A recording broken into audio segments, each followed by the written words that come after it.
बिस्मिल्लाहिर्रहमानिर्रहीम। अस्सलाम वालेकुम। रतन जोत के 5 हैरत अंगेज फवायद बालों के लिए। सर दर्द, जिस्म दर्द, हाथ पाँव कमर की सूजन, जिस्म की हर किस्म की एलर्जी। जादुई कमाल रखने वाली जड़ी बूटी रतन जोत, जानिए इसके हैरत अंगेज फवायद और इस्तेमाल।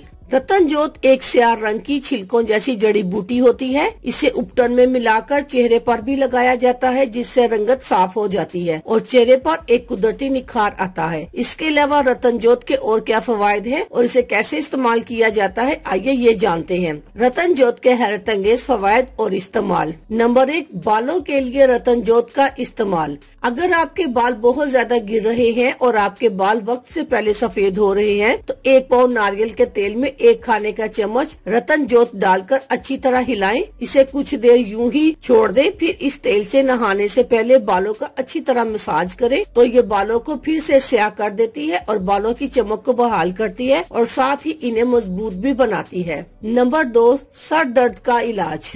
रतन जोत एक ऐसी जड़ी बूटी है जो गर्म तासीर रखती है। अगर आपके सर में दर्द है तो पानी में रतन जोत डालकर उसे जोश दे, फिर इस पानी से स्टीम ले या फिर इस पानी में कोई कपड़ा भिगोकर इसको अपनी पेशानी पर लगा ले। ऐसा करने से सर का दर्द बआसानी दूर हो जाएगा। नंबर 3, जिस्म के दर्द का इलाज। अगर आपकी कमर, घुटनों, गर्दन, कंधों और जिस्म के किसी भी हिस्से में दर्द हो रहा है, तो 1 चम्मच रतन जोत के साथ 1 टुकड़ा लहसुन सरसों के तेल में डालकर पकाएं और उसे ठंडा होने पर मुतासरा हिस्से पर इस्तेमाल करें। इससे दर्द दूर हो जाएगा और आराम मिलेगा। नंबर 4, सूजन का खात्मा करें। अगर आपके हाथ पाँव या कमर में सूजन हो रही है और इसकी वजह से आपको चलने फिरने में तकलीफ हो रही है, तो रतन जोत को पानी में डालकर उबालें और फिर इस पानी से मुतासरा हिस्से को टकोर करें। मुतअद्दिद बार ये गर्म पानी हाथ पाँव या टखनों, कमर, जहाँ भी सूजन हो वहाँ डालें और फिर देखें इसका कमाल। मिनटों में सूजन का खात्मा हो जाएगा। नंबर 5, एलर्जी दूर करने में मुफीद। अगर आपके जिस्म पर किसी भी किस्म की एलर्जी हो रही हो, तो रतन जोत को नारियल के तेल में मिलाकर उसे मुतासरा हिस्से पर लगाएं। एलर्जी का मुकम्मल खात्मा हो जाएगा और आपको आराम मिलेगा। अल्लाह हाफिज। शुक्रिया।